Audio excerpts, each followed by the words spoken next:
आओ मेरी सखियों मुझे मेहंदी लगा, मेहंदी लगा दो मुझे ऐसी सजा दो। तो क्या मुझे श्याम सुंदर की दुल्हन बना दो। अब इस कथा में एक ऐसी सखी है जो ऑलरेडी दुल्हन बनी घूम रही है। जय हो सखी, कैसी है? जय हो तुम्हारी। आज तो तुम बड़ी गजरा बजरा पहने घूम रही सखी। जय हो जय हो। मिलो है को विराजो विराजो विराजो। ये बहुत अच्छे हैं, इनका गोपी भाव है। एक बार इनके भाव के लिए ताली बजाओ। हर कथा में ये पहुंच जाते हैं और हर कथा में 40-50 रुपया को फाउंडेशन लगाओ। पर गोपी भाव है, बहुत अच्छा भाव है। इस भाव से भी ठाकुर जी को पाया जा सकता है। पर तुम सुनो, काऊ और पे न डोरे डालियो, ठाकुर जी को ही पाने के लिए प्रयत्न करियो।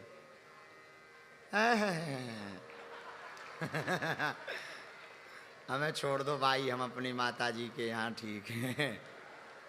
आओ, हमें छोड़ दो, हम गुरु जी के चेला ठीक है। बैठो सखी बैठो।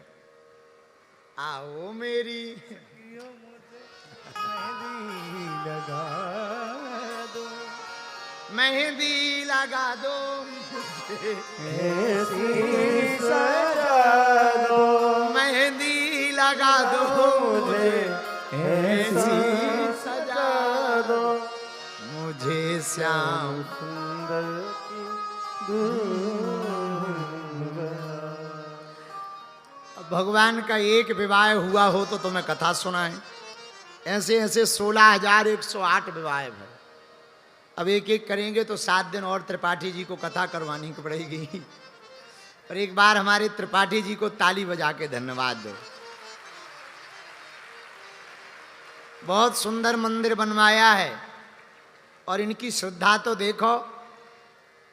मंदिर तो बना सो बना, बोले गुरुजी हनुमान जी यानी बालाजी, गणेश जी और शंकर जी तीनों के मंदिर में चांदी का छत्र और चांदी का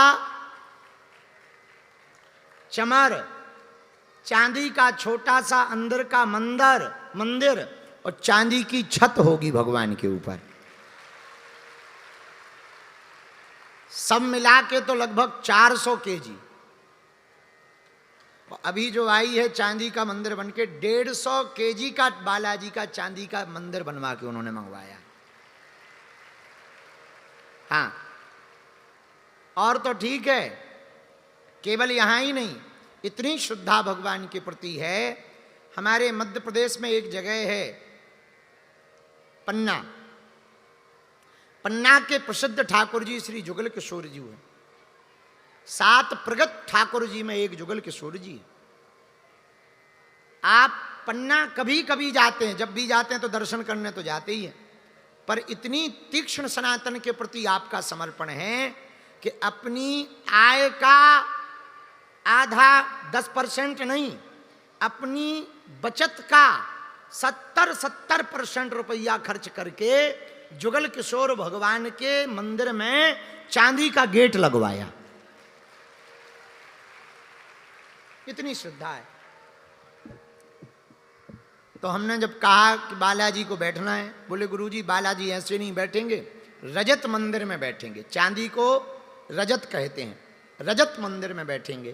तो परसों जब, अब 12 तो बज ही गए ना, तो आज 12 तारीख तो हो ही गई। तो परसों जब 14 तारीख को बालाजी बैठेंगे तो बड़े भव्य लगेंगे, दिव्य लगेंगे, नव्य लगेंगे। और आज की रात की तरह कल की रात हम लोग यही मंदिर के बाहर दीप प्रज्वलन करके हनुमान जन्मोत्सव मनाएंगे। और 14 तारीख को बालाजी को विराजमान करवाकर यहीं पर प्राण प्रतिष्ठा समारोह मनाकर हम लोग रात को दिव्य दरबार लगाया जाएगा। आहा, भगवान के 16,108 विवाह भय, हर रानी के 10-10 संतानें हुई, 10-10 पुत्र, 1,61,080 तो भगवान के केवल पुत्र भय। और जब इनके विवाह भय तो इनके भी 10-10 बेटा भय। इस प्रकार भगवान के स्वयं के परिवार की संख्या 55 करोड़ पहुंच गई। हाँ, नारद जी ने सोचा कि लोगों की तो एक ही घरवाली में हालत खराब हो जा, भगवान कैसे रहते होंगे, जरा चेक कर लो। तो नारद जी गए। अच्छा, ये कथा सुनो जरूर, पर इस कथा को सुनकर के तुम भी अनेक घरवाली का विचार मत करना। हाँ, सुन लो, अच्छी बात है, अनेक घरवाली का विचार मत करना, वरना अगर तुम्हारी वाली सही वाली घरवाली को पता लग जाएगा तो हड्डी पटसरी टूट जाएगी। हाँ हाँ हाँ, ये सुन लो कान खोल के। और दूसरी बात सुनो, भगवान भगवान है, ये लीला है। तुम कहो वाह भगवान ऐसा करें तो लीला हम करें। अरे ठटरी के बरे नक कटा, तू भगवान की सुमी चलोगे, भगवान की जैसा करोगे। अच्छा, हमने मान लिया भगवान ने इतने विवाह किए, तुम भी कर लेना, पर भगवान ने 8 दिन की अवस्था थी और उन्होंने स्तनों में लगा करके पूतना कालकूट नामक विष लगा कर आई थी और भगवान ने पिया था। तुम अगर भगवान के जैसे ही चलते तो एक काम करो, सेलपास की गोली खा के बता, नानी याद आ जाएगी। तुम कहो वाह भगवान ने ऐसा करा तो हम क्यों नहीं कर सकते? बिल्कुल नहीं कर सकते। भगवान भगवान है, भगवान ने अनेक विवाह किए, चलो तुम भी कर लेना। एक काम करो, भगवान ने 7 वर्ष की अवस्था में गोवर्धन पर्वत को अपनी उंगली पर धारण कर लिया था। तू 40 वर्ष की उम्र में अपनी लुगाइयां उठा के बता दे। हाँ, ऐसा उठा के बता दे, नानी याद आ जाए। भगवान भगवान है, हम सब इंसान हैं, ये तो भगवान की लीला है। और ये गोपियां भी जो विवाह करे ना भगवान ने, ये सब राम अवतार की हैं। राम अवतार में आहा भगवान बन गए तापस वेश विशेष उदासी, 14 वर्ष राम बनवासी। भगवान जब 14 साल के लिए बन गए तो बन गए, बन गए तो बन गए। तो जब 14 साल के लिए गए तो चित्रकूट में आहा भगवान बैठे। तो 2-3 दिन तो महात्मा प्रवचन सुनने आए, चौथे दिन से महात्मा गायब हो गए। तो राम जी लक्ष्मण जी से बोले जरा चेक करो जी बाबा कहाँ गायब हो गए। तो लक्ष्मण जी जब चेक करने आए तो सब महात्मा पत्थर ले करके लगे ठोकने। बड़े पत्थर को, मोटे पत्थर को पतला कर रहे, बड़े पत्थर को छोटा कर रहे, बढ़िया आंखें बना रहे, मुंह बना रहे। तो लक्ष्मण जी ने पूछा ये क्या कर रहे हो? बोले पत्थर की पुतरिया बना रहे, बड़ी बड़ी। बोले क्यों? बोले हमने सुना है राम जी की चरणों में जादू है, वे कोनो भी पत्थर पे पैर रख दे तो वो लुगाई बन जा। तो लक्ष्मण जी बोले तुम लोगन को क्या विचार है? बोले वाह उनकी भी घरवाली है, हम लोग वन में रहित बाबा बैरागी, रोटी कई बार बना नहीं पाई था, भोजन करवे में बड़ी दिक्कत हो। अगर हमारी भी एक ठैया हो जाए है तो कम से कम भोजन बनाउत रहे तो भजन के लाने ज़्यादा टाइम मिले। भैया लोग सोचन लगत के शादी हो जाए बड़े सुख हुई है, जिनकी हो गई वही जाना। पहले साल तो चंद्रमुखी लगत,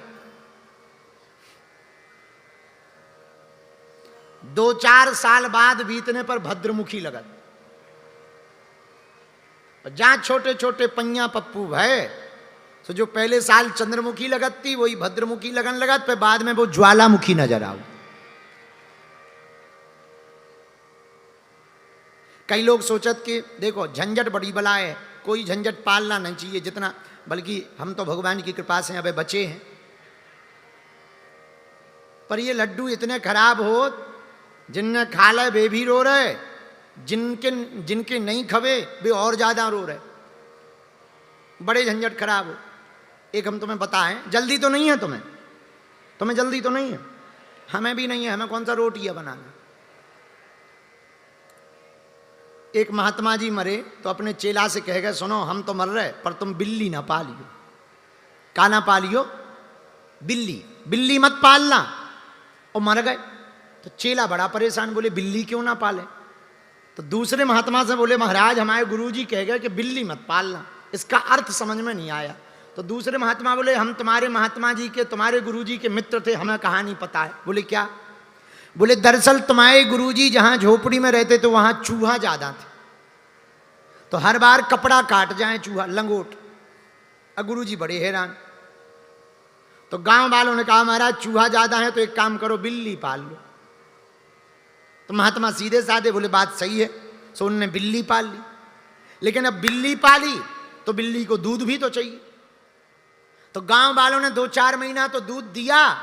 गांव वाले बोले, महाराज ऐसे कब तक देंगे, एक काम करो गैया पाल लो, सो तुम्हें भी दूध हो जाए चाय पानी को, और बिल्ली यहां भी हो जाए। महात्मा बोले, ये भी बात सही है। सो एक गैया पाल ली। अब गैया के चारे ही में दिन भर निकल जाए।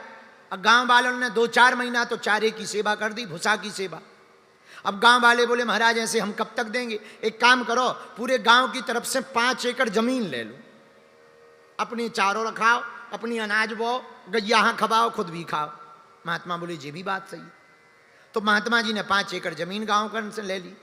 लेकिन अब जमीन गांव कन से पहले 2-3 साल करवाई। गांव वाले बोले, महाराज ऐसी हम कब तक जमीन करेंगे, खुद करो। तो महात्मा बोले कि कोई खोजो जो सेवा करे। तो गांव में एक विधवा औरत थी।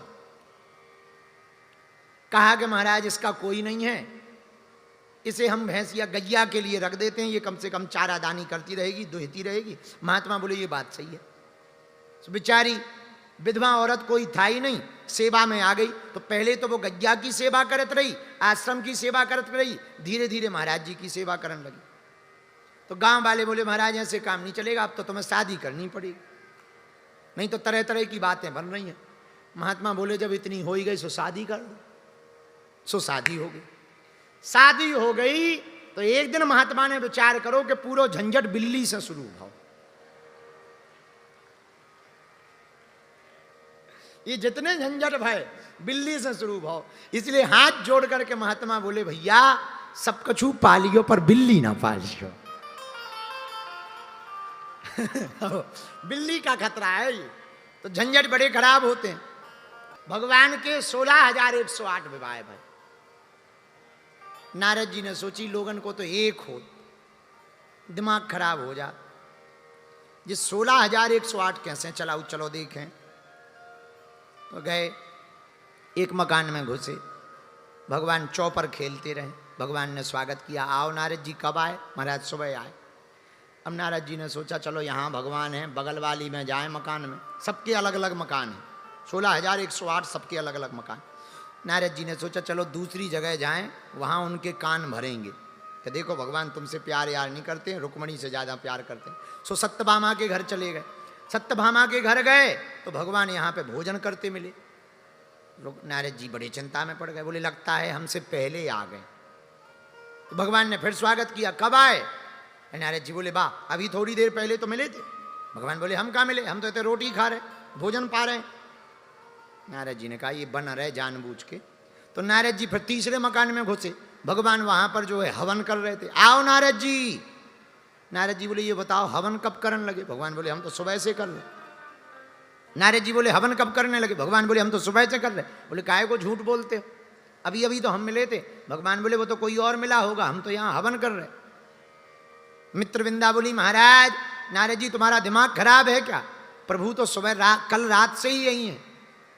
तब नारद जी की समझ में आई कि भगवान अनेक रूप में हैं, एक हैं पर अनेक हैं, एक हैं पर अनेक हैं।